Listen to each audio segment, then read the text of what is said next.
Hello and welcome to another edition of Grandstanders Live. I'm your host, Scott Kerman, and I'm joined by my usual cohorts, Uncle Joe McLaughlin, and he's JP's first son, Tim Owie. Oh, we have another great show for you tonight. Now, the professor should be joining us any second. Well, of course, it's always an exciting week in Boston sports. We have to start all of it with our interest last week with the Red Sox, and of course, we had to do that. Chaim Bloom got fired, but now we have to deal with a different negative issue, the 0-2 New England Patriots. And would you agree, and we'll start with Timmy, would you agree that both games, both the Eagles game and the Dolphins game, were winnable? They were almost identical games.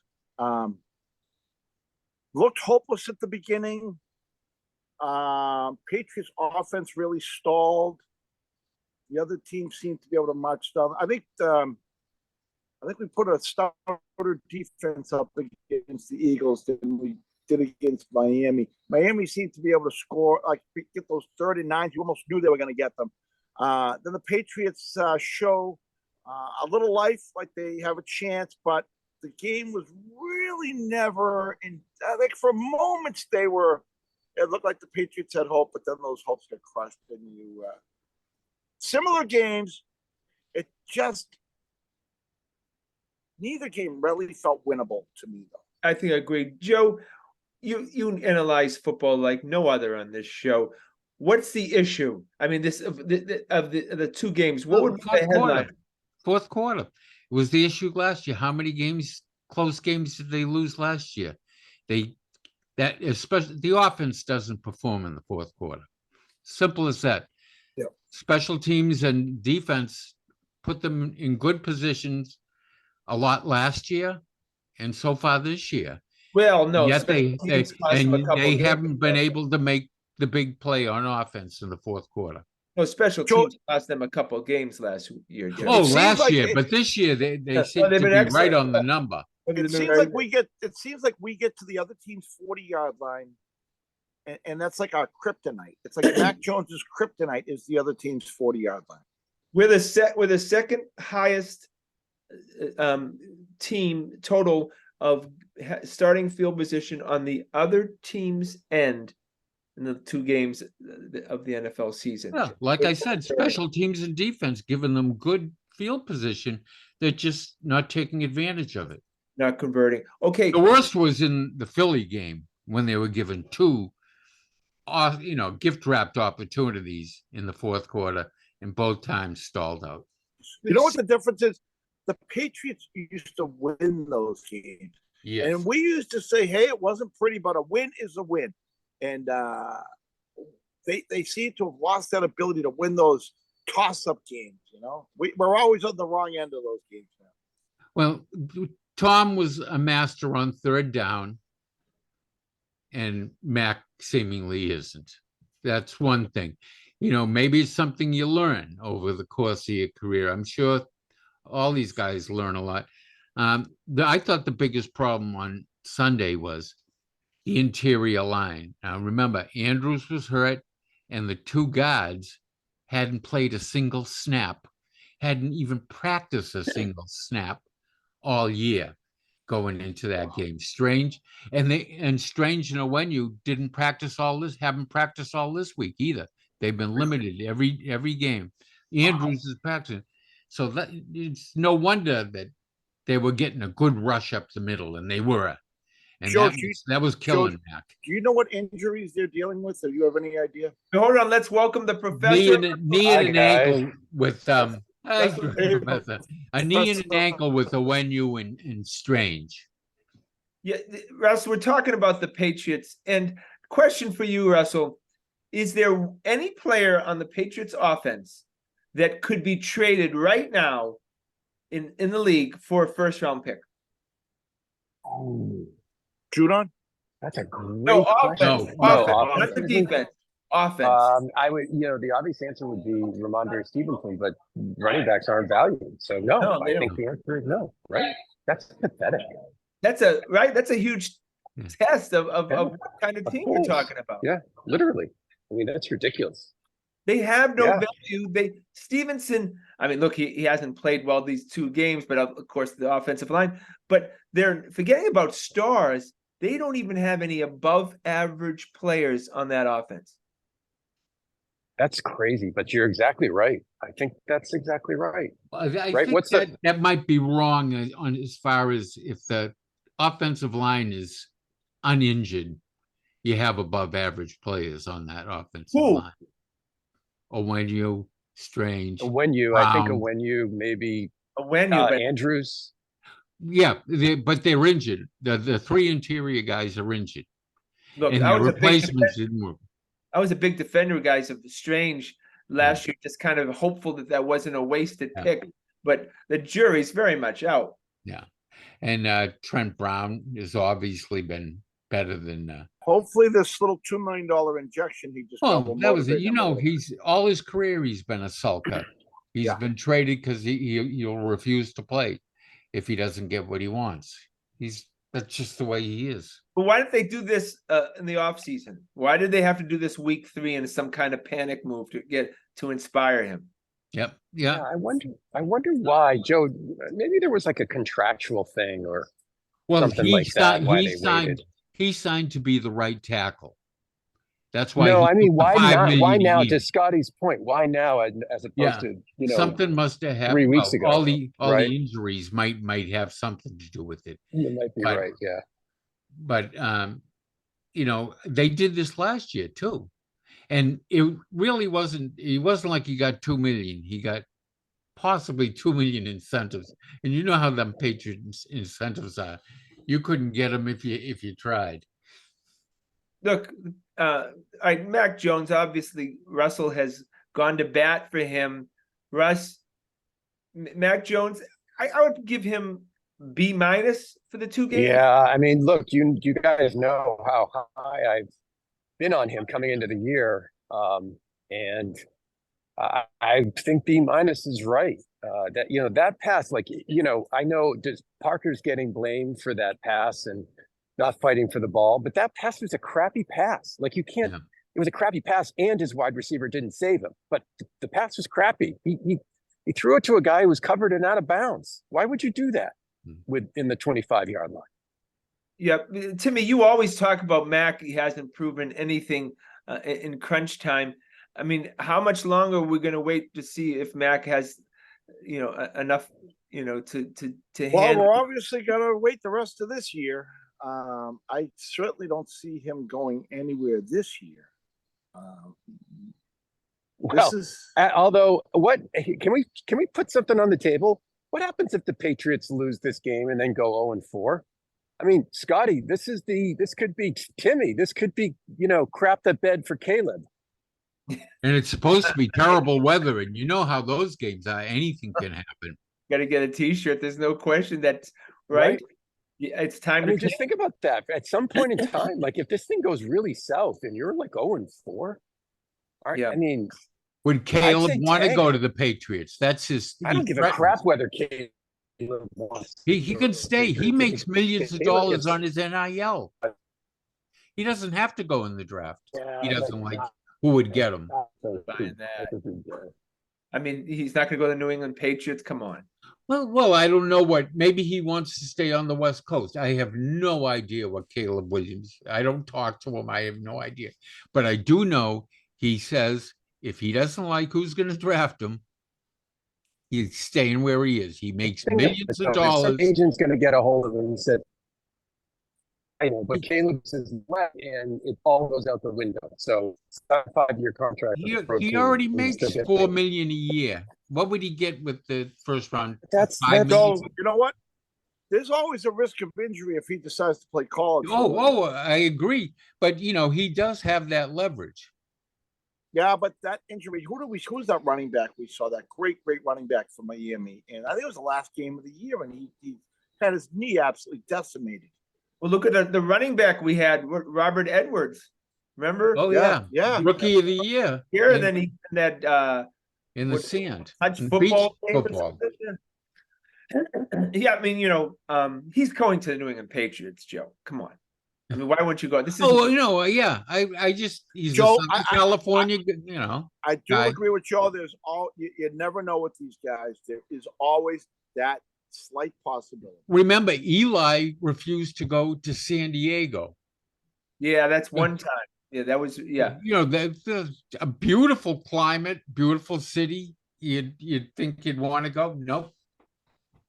I know. Look, that's a possibility, but more the question that Russ had is, if you're 0-4, Do you tank? it's because there's no lottery, and that's kind of bizarre that the NFL doesn't have a lottery system. Because there's no lottery, Timmy, what do you do other than trade or bench Mac Jones to tank? You know, I don't know if 0-4. That's just the NFL is so topsy turvy.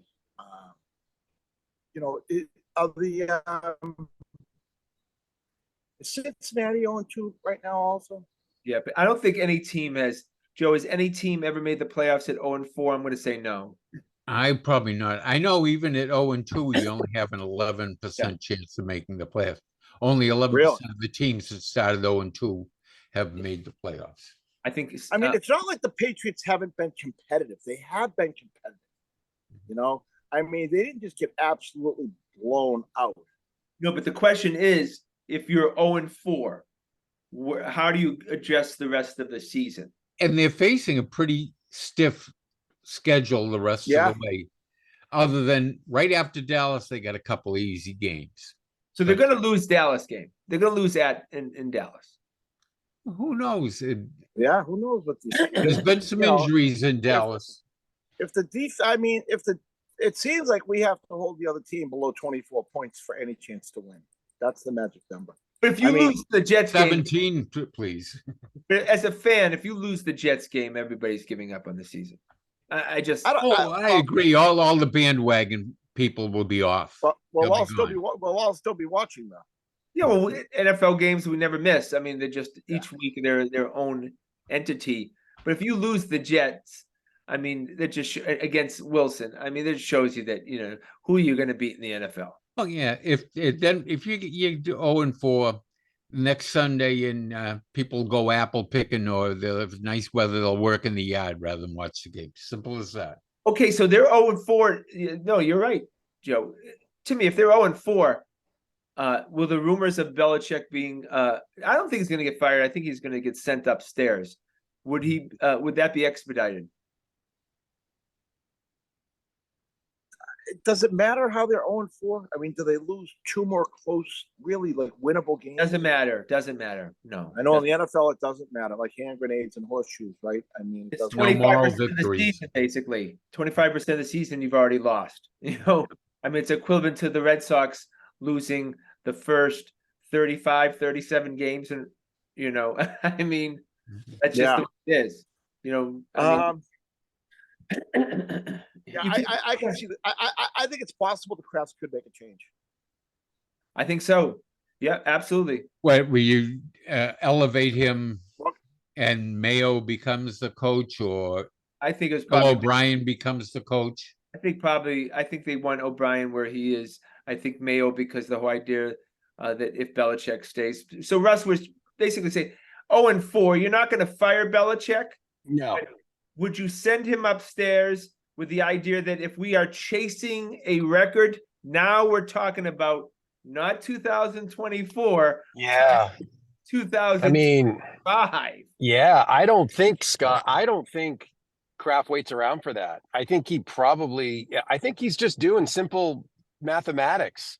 If Belichick's got a chance of hitting this record within the next 2 regular seasons, we'll give him a shot. But once he's taken out of that, they're not giving him a 3rd season. No. Are you crazy?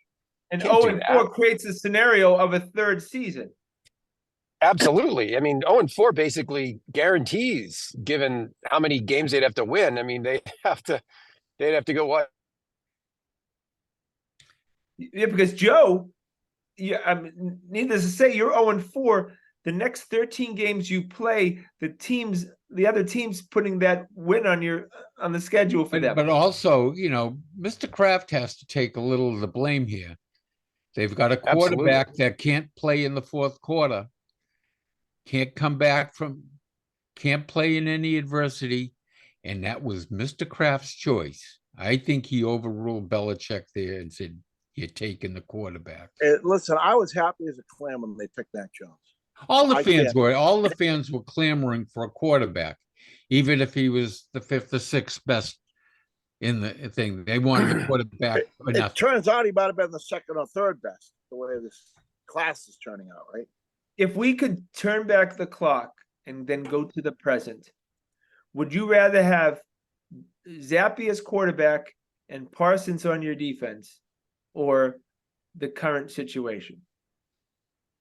I kind of think neither for me. I'd take Parsons. He's a gamer. Oh, he's a force, but the defense isn't the problem on this team, and I don't think Zappe is enough of an upgrade over Mac.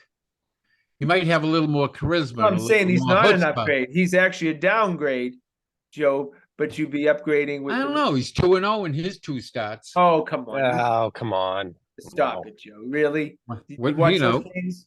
Come on, just Yeah. stop. Look, my answer to that, Scotty, is it's sort of where split the difference. Yes on Parsons. I don't think it would be Zappe. They would have a Colt McCoy. They would have another quarterback. I don't think Zappe would be the starting quarterback of this team going into a season for any Belichick year that he ever coached. Yeah, right? Zappe's problem is he is the same problem Stevenson has. They're poor decision makers. Let me ask you a question, though. There was that little brush over the offseason when Kraft was making eyes at Lamar Jackson. I mean, if you look at this team right now, do you wish that they had made a big play for Jackson? Yes, absolutely. Yes. Yeah. Now, who did they? Was it N'Keal Harry? They drafted in front of Lamar. Well, no, I'm not talking about drafting Lamar. I'm talking about signing Lamar this offseason. I mean, remember Kraft said, I heard that. I was all for it. Yeah, right? Yeah, we would have won both of these games. Right? I wonder what the math is when you do the math on total revenue for a franchise. If they have a successful year, I mean, going to the second or third round of the playoffs versus a team that doesn't make the playoffs. Would that pay for Lamar Jackson? Oh yeah, I mean, again, it's a cap, and now Lamar Jackson's contract looks small. Yeah, probably like the fifth. They had to give Mahomes more money this week because his contract was like the eighth best contract in football all of a sudden. Yeah. And Lamar's a playmaker. Mac, he's a good game manager, but he'll never be a playmaker. The Patriots need someone else to be the playmaker on that offense. That's right. Yeah. I agree with that. Does Mac Jones show enough to me to say if surrounded by the right players, he can take you to a Super Bowl?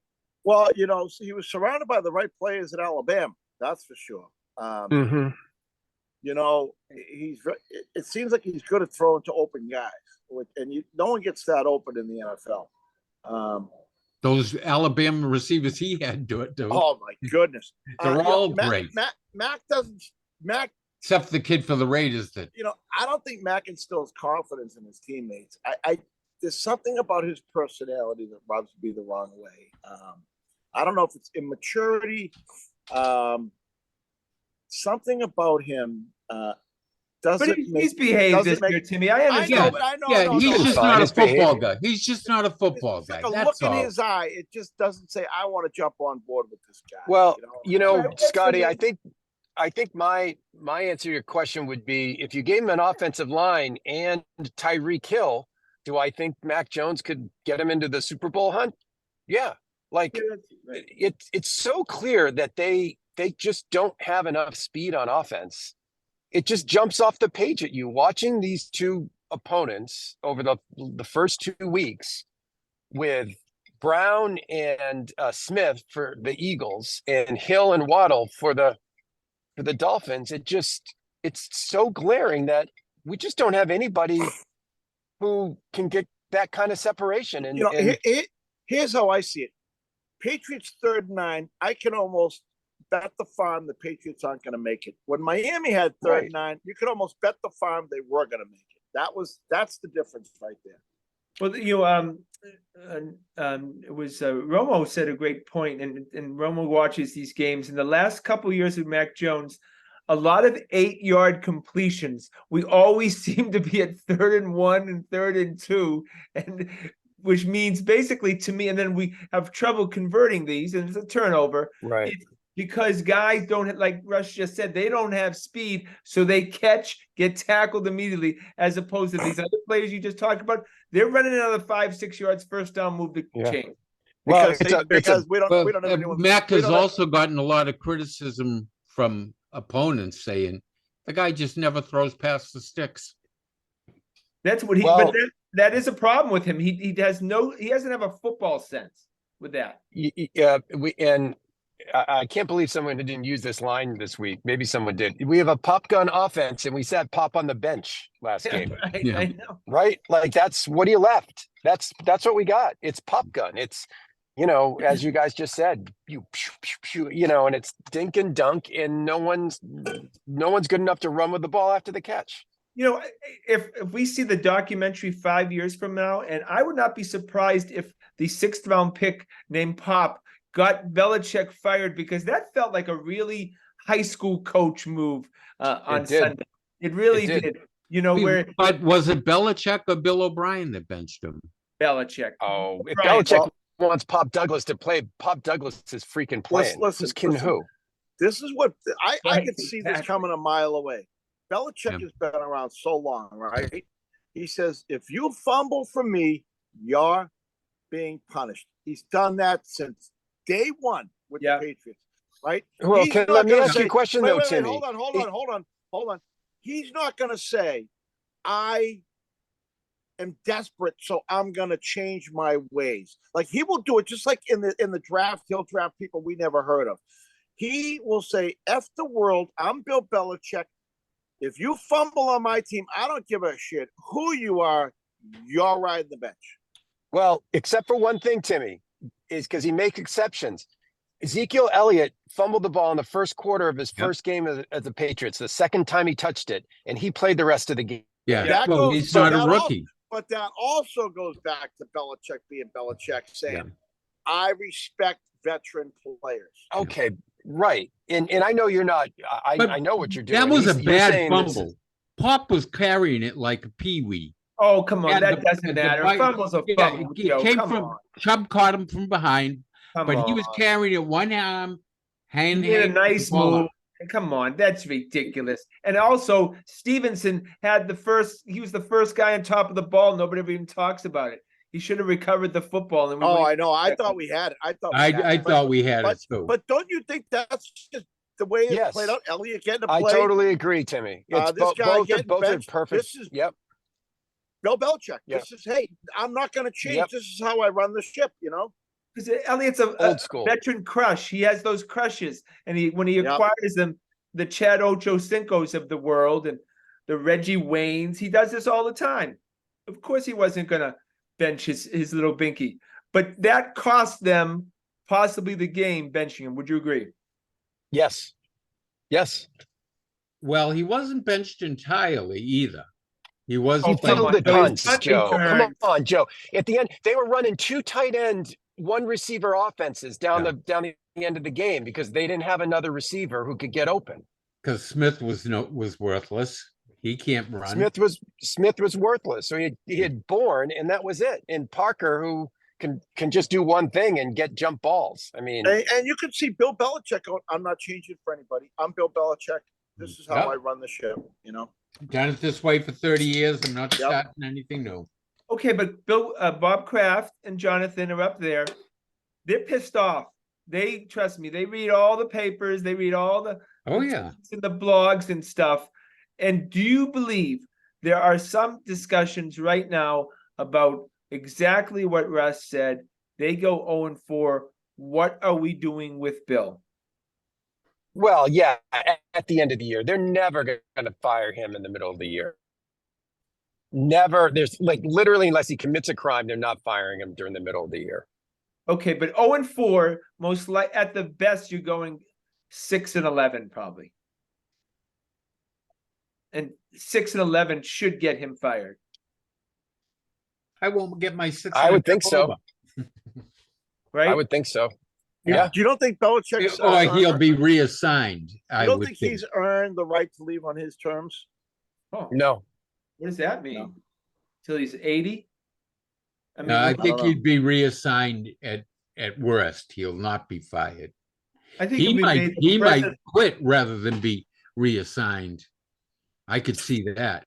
I think he'll be made president of the club, I would assume, right? I would My- assume my- he'd be my coaching guess is the another. way- If they right. do, he'll be coaching another team next year. Yeah. My guess is the way it would go would be they go in and basically say to Bill, we want you to we're going to hire a GM, like a real GM. You don't have the final decision-making power on the players. And Bill tells them to go pound sand and leaves. It's probably how it goes. They trade him. But Yeah, they Boston trade him. wants- Oh yeah, Whatever. Someone the so Crafts bad. aren't giving him up. Even if the Crafts want to dump him, they're not giving him up for nothing. No, they gave him That's first round something pick, I if you had not remember, thought to about. get him.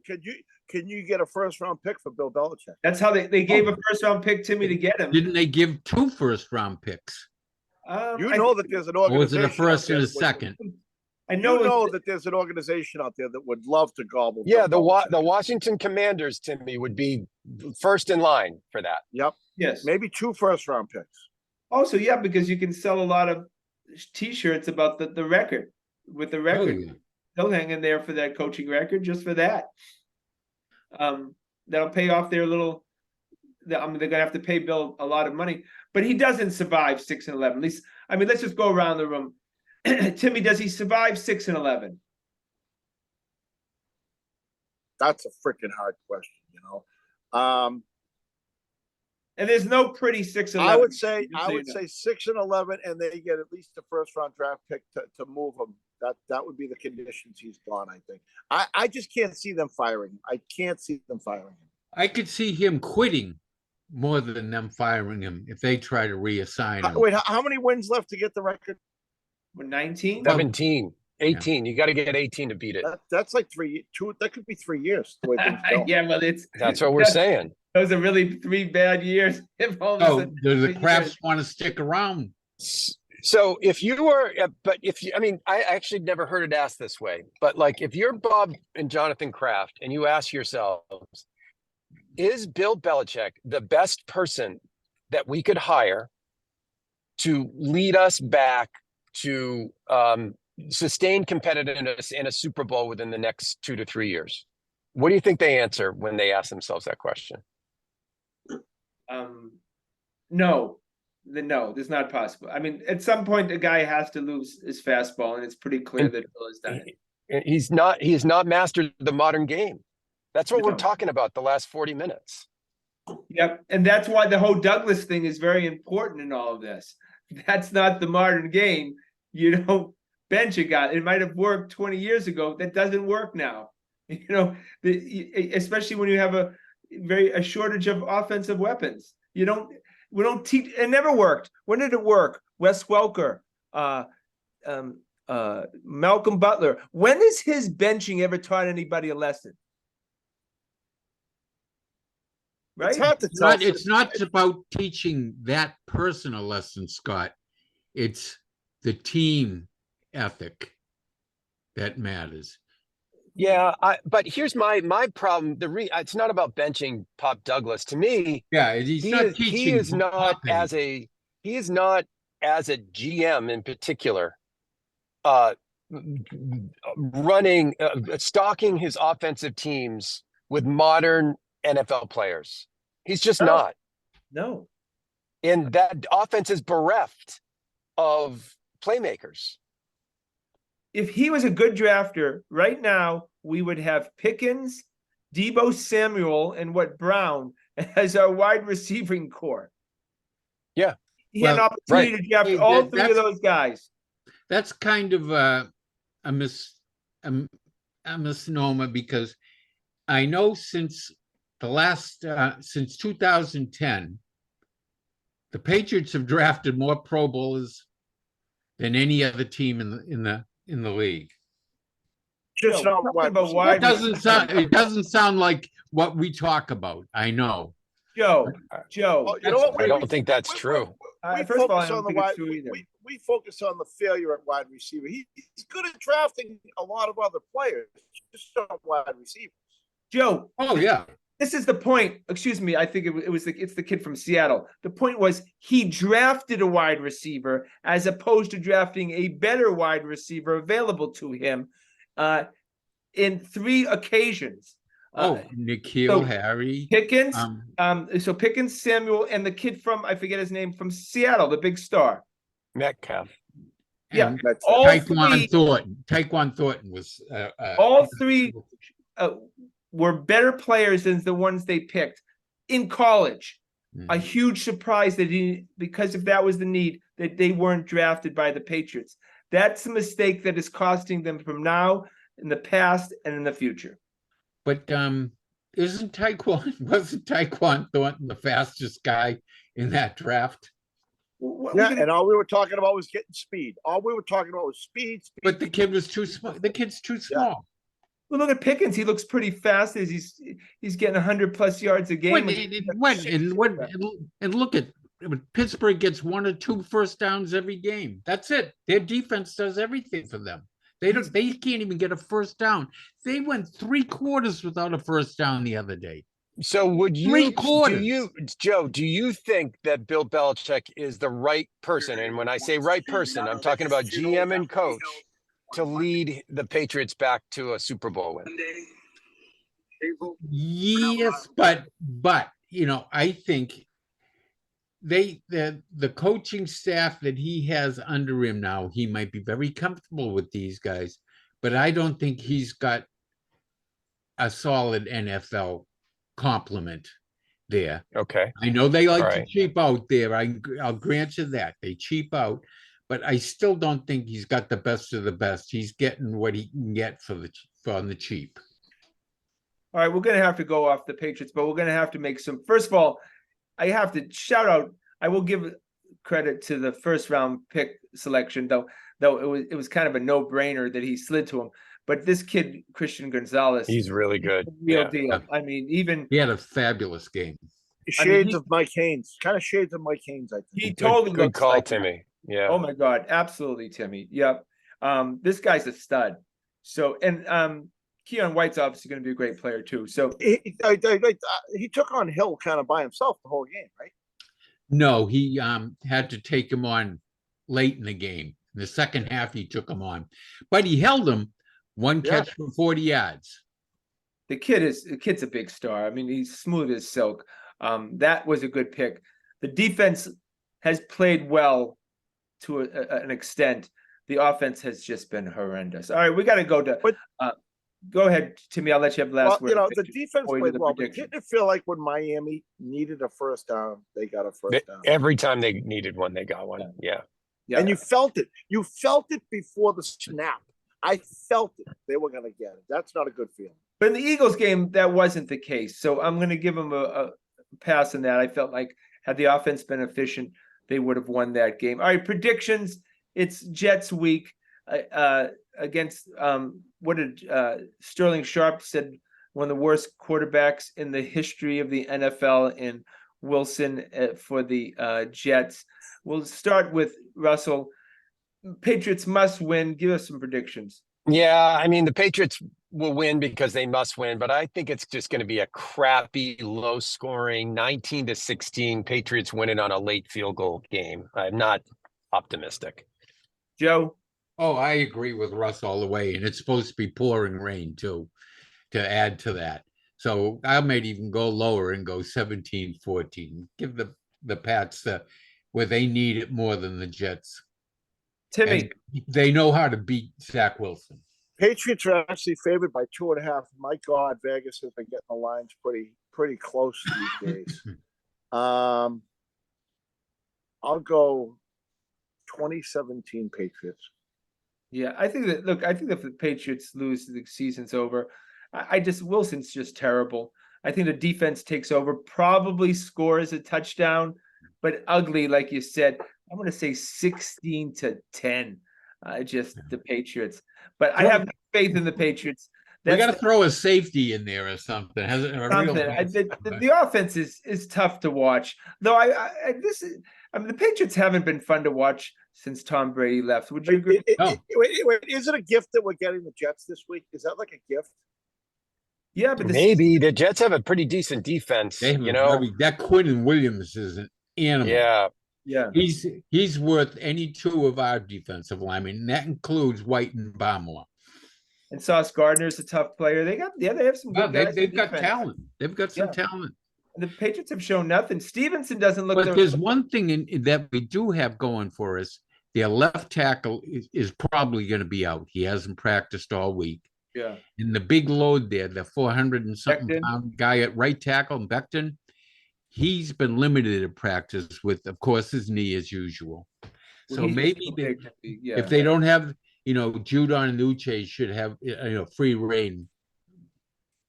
All right, we're gonna go. I don't know about the slog, but all right, we're gonna go to the Red Sox. We have to. The season is winding down. Look, lots of talk this week. It sounds like we're gonna get a retread, a Mike Hazen, or maybe they'll recycle someone else. No, haven't you heard the latest rumors? It was all over the place. Oh, the female Kim Eng. She's 30 years in Major League, and she's done a marvelous job with the Marlins. Down, Joe. I mean, that would be pretty big. That would be the first GM. She's 30 years in. She was in the vice president of the league.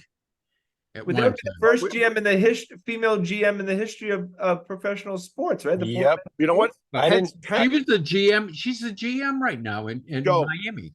Joe, pencil it in because that's how the Henrys roll. Was she the general manager in Miami? You sure? Yes, she's the general. Are you sure about that? Positive. I don't. She's been that for really since Derek Jeter left. Really? All right. Well, okay. So then she wouldn't be new to the position. I'm not. I don't know. I saw that in like 3 different places today. 3 different, 3 very disparate places. I think that we've spoken about this ad nauseum. We're a unique market, and people who come here as players and as management have to be experienced in dealing with this kind of high pressured market. Again, are we going to make the same mistake and take someone from a Florida team to run the Red Sox? Well, she was with the Yankees and with the league office before she went to Miami with Derek Jeter. The Henrys Jeter left, she became the Henrys would love to have that on their legacy, on their bio, on their gravestone. We were the first ones to hire a female. They would love it. Yeah, they'd be the first one in town. If she's the best person for the job, if she's the best person for the job, I'm all for it. But don't do it just for that reason. Yeah, she is the general manager. I just confirmed it. She's done a really good job there. All right. If she's done a good job and she's the best person, that's great. Well, we're just assuming that she's happy. And she's cheap like, Miami's even cheaper than Tampa. They were the Henrys. Eat that crap up, But we're just assuming that she'll leave. Isn't that where Henry came from? Didn't he originally? Yeah, he owned the Marlins. Yeah, but why are we assuming that why did she? We always think that no matter what job they have across the league, that everyone would just come to the Boston job. I mean, she might not want it. Miami's a nice place to live, Yeah, it's a low pressure job. Depends on what neighborhood you're in now. Yes, it's a low pressure job. Why would you come here and know you're going to get fired in 3.5 years? Well, it's a challenge. Some people are wired for a challenge, Scotty. You know what I mean? Right, but look, Dombrowski had already won a title, so he was playing with the house's money when he came here. Bloom, we spit him out. What's gonna? I mean, a woman general manager is gonna have $1 for Yankees tickets at Bloom's End. You can't have that. Russ, it's going to be tough. A woman general manager for the Boston Red Sox is a heavy load to put on somebody. Yeah, it is. And, you just would need to know what's her character like? Does she have a thick enough skin? And to Tim's point, does she have enough experience to handle herself well? I mean, look, Chaim just didn't really handle himself well in a lot of situations. And in addition to misreading markets and so forth and so on, and I think they better get someone in here who, there's a lot of rebuilding that the Red Sox need to do in terms of their reputation and their buzz in this town. And so whoever's in that seat is better help that process and not hurt it. So, Timmy, you've talked about the Red Sox right now being number 4 in this town. Obviously, another last place finish solidifies their position. Look, if they don't spend money, they could be just buried there. Buried. You know, I mean, they're filling the seats from a tourism standpoint right now. You know, you wonder if they go up on the ticket price again, Scotty. I mean, how much crap can we be fed? You know, $80 for mediocre seats for a terrible team. Do you guys think that the Red Sox are going to spend money like gangbusters this offseason? I think they are, but they got to spend it smart. You can't spend it on someone like Ohtani. He's pitching. He's not pitching next year, maybe not ever. You can't pit on guys like Trout. You got to spend it smart. You know, I know Scotty likes Blake Snell, but he's going to be an arm and a leg where he's going to win the Cy Young. You know, like when we signed Story, right? Like Hein read it all wrong, and Story was a desperation, just sign somebody signing. They need someone who knows that if the market's really high, you got to know that the market's high and be willing to go. And number one, pick the right people. So you need very good evaluators telling you who we want to go after, and then you kind of have to go get them, like the Red Sox used to. They used to play with the big boys. Look, I think the main indicator is going to be this. If all of a sudden we're hearing whispers that Chris Sale is going to be a big part of the team next year, and we have him penciled in the rotation, pencil him in for last place. I hear that tells me that they're not serious. That we're not. It's the same bullshit. Because Chris Sale, to chew the lightning rod of what we're going to do moving forward, they ultimately should just release him. Then I'll know they're serious. Chris Sale should be looked at like a guy who might be brought up from Pawtucket, from Worcester next year, and no more than that. If he's included in the conversation any more than that, we're in trouble. Yeah, it just shows they're not serious, Joe. Right? I mean, they're playing us for fools. I mean, how many times they're gonna drag Chris Sale out and wave him in front of us and say he's going to be a winner? It's been 6 years now. Look, John Henry refuses to speak publicly, Russ. And this is another indicator. Until him and Warner start speaking publicly and act like they're engaged and involved with the team, I'm still not believing they're spending their money. You know, I mean, go ahead, Russ. That's a great question. Have they just decided they're going to stay behind the curtains, whether they spend or not? But you're saying, Scotty, if they're not going to spend money unless they get out front, because the only reason why they want to spend money is so that they could be celebrated for spending money. Yeah. At this point. Right. They like to go to spring training and sign autographs. I think the first order of business is the kid in Japan. It's only going to cost you money. You don't give up anything. You go and you get him. Then you start looking around the major leagues and see what you can get.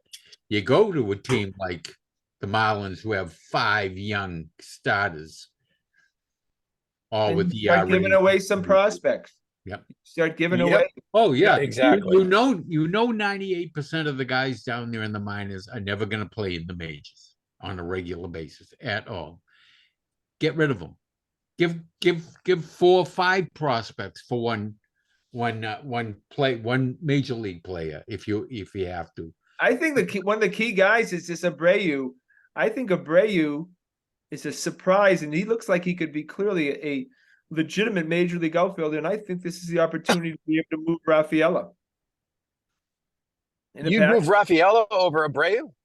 I would, because Rafaela gets you a lot more than Abreu. I'd move Verdugo over both. No, Verdugo's gone. They're going to try to get him like if they can get a 4th starter. I think an outfield of Duran, Rafaela, and Abreu. I'm fine with it. Yeah, we're gonna have Yoshida will be back and forth, DHing and left field. In Joe, left field. wait. Joe, how is that defensively? That outfield. Oh, Rafaela is plus Gold Glove already in center. Yeah. Duran can cover. He's not much of a glove, but he covers a lot of ground. And you put him in left, he can cover that whole thing. You won't be a lot of doubles because he'll be able to get to those balls in the corner in a hurry and get it into second base. So I'm fine with that. He covered. Yeah. I think you'd be fine there. Here's Right field. Joe. I don't know about Abreu. I like what I've seen so far, but does he have the arm? I haven't seen that. Well, and Joe, my concern about that offensively is you just don't have enough home run. You don't have enough home runs in the outfield at that point, right? But I mean, you gotta. Rafaela is probably gonna come into that, especially as But like Duran and none of those guys. I mean, Abreu may, I don't know. My concern is you don't have like a stud corner outfielder who can hit 30 home runs, and you got to find those home runs somewhere else in the lineup. Yeah, like we need 2 out of our 3 outfielders hitting 30 home runs. Yeah.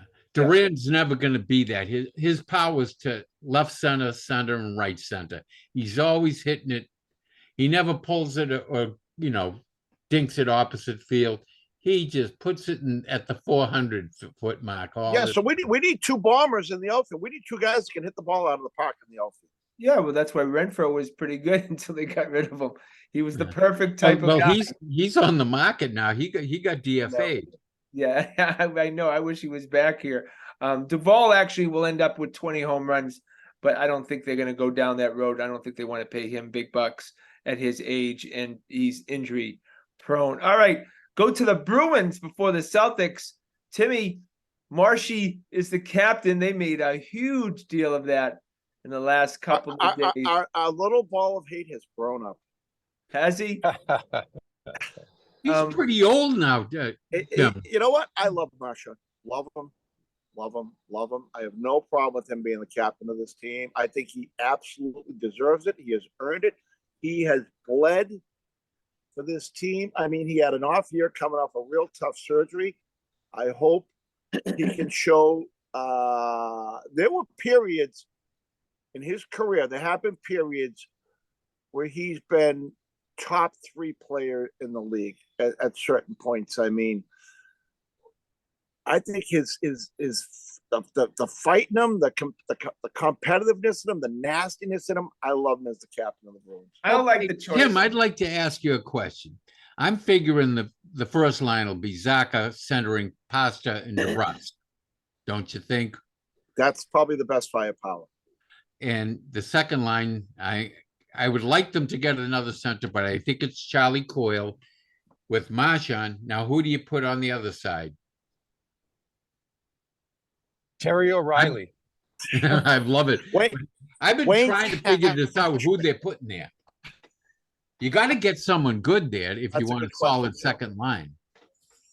Look, who do we have to choose from? Not a lot. Pull the Bruins roster. But I just want to mention that I'm against Marchand being the captain. I think they should have set the tone. That's the old guard, and I think Charlie McCoy should have been it. McAvoy. Yeah, he'll get his. He'll be the captain in 2 years or 3 years, and he'll be a 10-year captain at that point in time. And by next year, he'll have an A. Well, Marchand probably has 3 years left. Pasternak and McAvoy are the assistant. Yeah. Captain. Yeah. I mean, you don't think Marchand has earned it? No, I just think by his seniority. I think he gets skipped over because it's the old guard. He's the Bergeron, group, and I think that you should have gone with the new blood and who's going to be the new leader and setting a tone for what the team is. When Bergeron left, that was it. That era is done. We need to move on because the next Stanley Cup that we win, most likely Marchand's not going to be on this team. I'll buy that, but still, there's something to be said in hockey. The senior man carries a lot of weight in an locker room. Hey, Joe, what do you think of AJ Greer? He showed something last year. He's a fourth liner, Timmy. Yeah, but He showed a little something to he's me. Timmy's kind of guy. He's got a little feistiness to him. He'll throw the gloves down. Oh, of course it's Timmy. He's willing to go into the corners and muck it up. He'll He'd have the Bruins fighting every shift if he could. Yeah. Yeah, why not? That's entertainment too. He would I have wonder if- four might fourth be- lines. I wonder, and you know what? Philadelphia Flyers won like 4 Stanley Cups doing that, right? Look at he doesn't deny it at all. And the big bad Bruins did pretty good for a few years before the Broad Street. My Bullies. question is, does this kid Fabian make the squad? Lizelle. Lizelle? Oh, no. Russell. It sounds to me like they're they'll start him in the AHL and then, consider bringing him up in, partway into the season. Yeah. He's coming off a bad concussion and they just may be, they might want to see how tough he's playing both ways before they bring him up. Hey, you know what's a little scary? I'm going down the Bruins roster here, and there's a lot of names I don't recognize. That's a fact. Morgan Geekie. Morgan He could be your left wing. Curtis Trust Hall, me. Brett Harrison, Trevor Kuntel, Jacob Ooh. Lacko. Well, he's Well, been Lacko. there. You sure it's I pronounced recognize Kuntel, him. Timmy? It's I will spell it for you. I'm joking. Kuntr. Kuntar. Hunter Kinte. Yeah, yeah, we're gonna say that was Hey, probably. hold on, I'm not something other done. than- We're gonna hope he doesn't make the team. Hold on, I'm just gonna go through the names. He's- James Van Jack Reed, Edwards will have control a of terrible time with that. That's a terrible name. Luke Toporowski, Oscar Steen, Anthony Richard, Matthew Poitras, Gregory Merkelov, Jason Megna.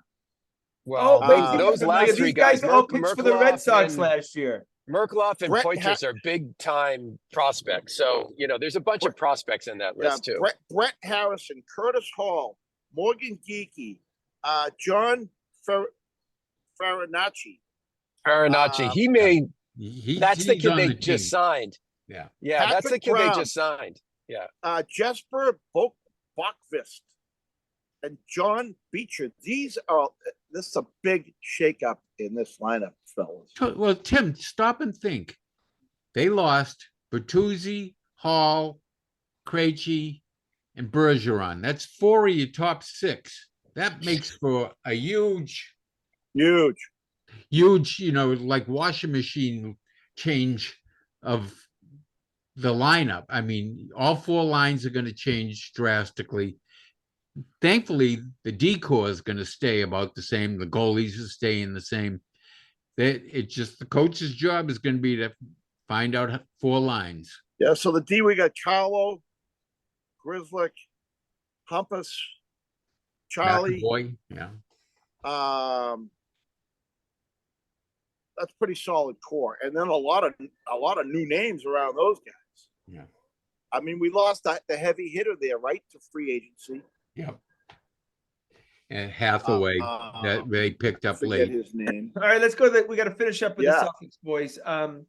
Training camp is happening soon. Oh, but there's a rumor. To me, this is Talk about Buddy that. Hield. Buddy Hield.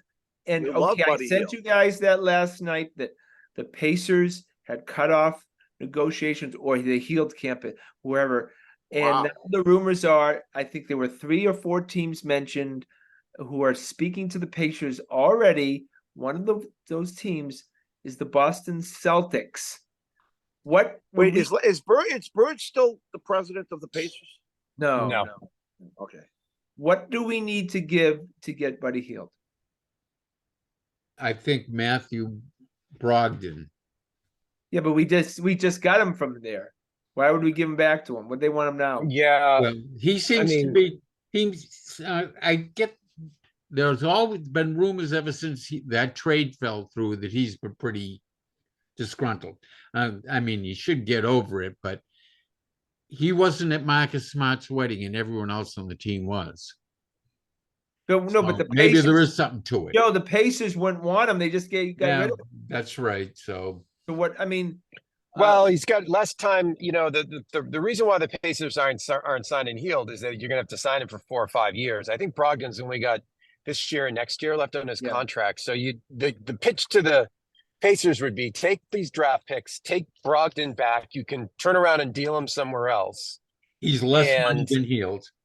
Is he less money than Heald? I think he'll be less money than Heald. Oh, he will be less money than Heald. I don't know what the contracts match up, but you'd be given picks. You'd be given Brogdon, and you may need to give another younger player.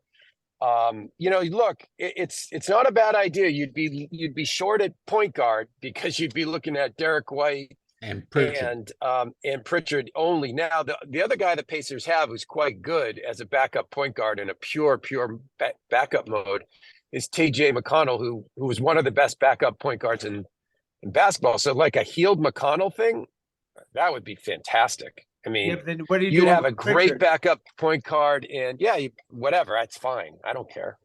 So Brogdon is pissed off about being the sixth man. Is that the main gripe? No, he's pissed off. They traded him, and then he failed the physical. He didn't never fail it. They just have enough time to take it. Oh, that's right. Well, apparently the Celtics tried. They tried to trade him. Yes. No, they traded him instead of Smart. They traded him instead of Smart. Exactly. Right. And then they turned around and traded Smart instead. But Heald really, offensively, Porzingis, Heald, the two J's, and Rob. Wait. Mr. Inside, Mr. Outside. What do you think of Brogdon being pissed about being on the trading block? I mean, these guys have to know. Timmy, I think it's way overblown. He's on the Players Association. Yeah. He negotiated the deal that compelled the Celtics to trade either Smart or him. He knew that he's a professional. He knows they knew exactly what was going to happen. I think it's all way overblown. Yeah. I agree. They're all big boys. He got traded to the Celtics. I mean, come on. Right. You know, I mean, please. I thought Smart handled the trade fabulously. I mean, you know. But if you have a team with Heald on it, offensively, I don't even know how you defend that. You got Buddy Hield sitting alone in the corner, like just to be Scotty, just to be clear, Scotty, Brogdon shot better. Brogdon was the best 3-point shooter in the NBA last year. He shot better than Heald from 3-point range last year. Just to be completely clear about that. Right. But wait, Scotty, do you think it's a big upgrade going Brogdon to Heald? I just like it's different. First of all, I like Heald because I think he's a guy that can win you a game. I think he's a guy who could fill up and score 35 points. And he's more durable than Pritchard. Hey, Timmy, this is an 8-year love affair that Scott Kerman has had with Buddy Hield. He's still mad that they didn't draft him. He's been sending him Valentine cards and flowers for 8 straight years. He has. You are in love with Buddy Hield. I think Russell is right, though. Giving up Brogdon and giving up the point guard, because we don't know if D. White can do 30-35 minutes a game. Yeah, as the point guard. Yeah, that's yet to be seen. I'm fine with Buddy. By the way, I'm fine with Buddy Hield. Just give me TJ McConnell back if you trade him for Buddy Hield. Oh yeah, that'd be sweet. I don't think you're getting that. So you'd rather have TJ McConnell than Pritchard. Oh yeah, yeah. He's a much more polished. I mean, this guy TJ McConnell's been a 25-minute a game player in the NBA for 6 years. I mean, Pritchard has not proven that. What's that? Yeah, he played for the Sixers. Yeah. Hey, was it positively established that Brogdon was injured in the playoffs? Yeah. Yeah. Oh, yeah. Absolutely. Yeah, he was hurt. Yeah. I have to tell you, McConnell doesn't thrill me because I think that he was a liability. I remember with the Sixers playoff time defensively. Just look at. I'll send you his stats. He's got an amazing assist to turnover ratio. He's a better defensive player than Pritchard is. Think? Okay. Oh yeah, no doubt. Yeah, okay. No doubt. I love Pritchard, boy, but it scared the piss out of me the way they freaking went out. Where they hunted him down. Oh my God! They were like high fiving when he went on the floor. I mean, like, let's go get him. All right. So, final question of the night: is Buddy Hield the Boston Celtic in the next 10 days? Joseph? No. You're more likely to see Dame Lillard than Buddy Hield. No. And you're not going to see that either. Friendship is sale. Timmy. I think if Brad really wants him, I think Brad goes and gets him. Okay, I don't know. he's making it happen. I will have a selfie with Buddy Hield from Fenway Park. Scotty, I'm going to say yes because I just want to see the smile on your face. But I want Next all Thursday. I want all hands visible in the photo. Yeah, no, Scotty's gonna have a little Buddy Hield in his pants if that happens. You can put all caps. I told you so. I want to see the pelvic area in the photo. Oh my God, I'm already getting aroused already just thinking about it. And I've been consistent. I wanted them to draft Buddy Hield over From anyone Oklahoma. We could go back into the text. I don't like the balance of that team. To tell you the truth, I don't like the balance. I think 90% of the Grandstanders shows the last 10 years, the word Buddy Hield has been mentioned. It's true. Along with Jason Varitek as manager of the Red Sox. This could be an exciting week. Well, that's our show for tonight. I want to thank the fellas. Please check us out on our website at thegrandstanders.com and tune in again next Thursday night at 7 o'clock for another edition of Grandstanders Live. I'm your host, Scott Kerman. Have a great and happy night.